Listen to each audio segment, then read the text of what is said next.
thousands of years, practically since the world began, we've had peace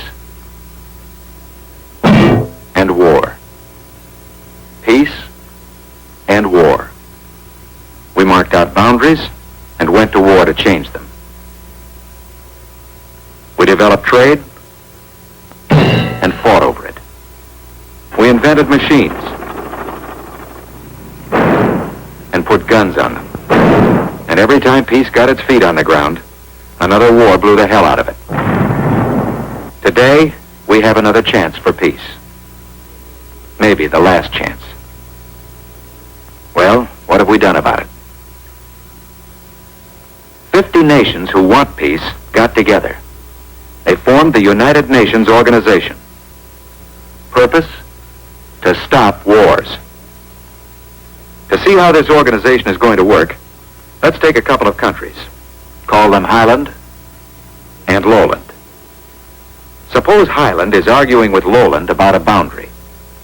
In this United Nations setup, they'll take their argument to the General Assembly. And here, in front of all the other countries in the world, Highland and Lowland will sound off with their complaints. The other countries give them advice or criticism, try to get the problem straightened out.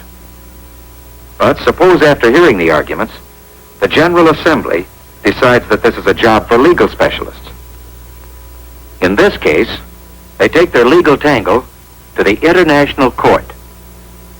There, the judges dig into the evidence and hand down a decision.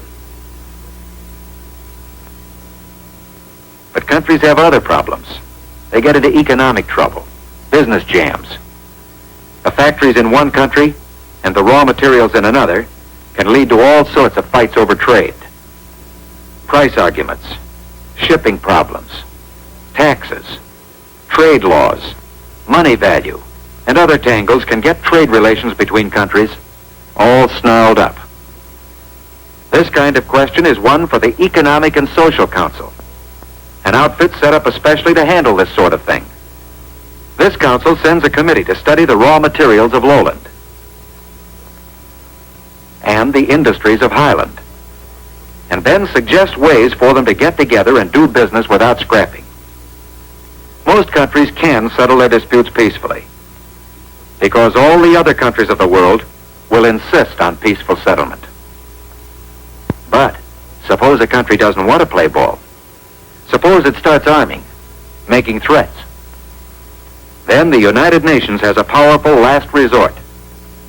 The Security Council is set up to guarantee peace by force, if necessary.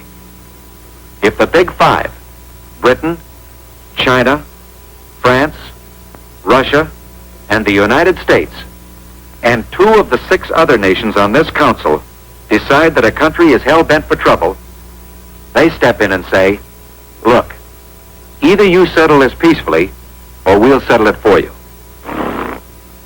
But if a warning isn't enough, if a country keeps right on making trouble, then the Security Council isolates him, cuts off his trade and communications.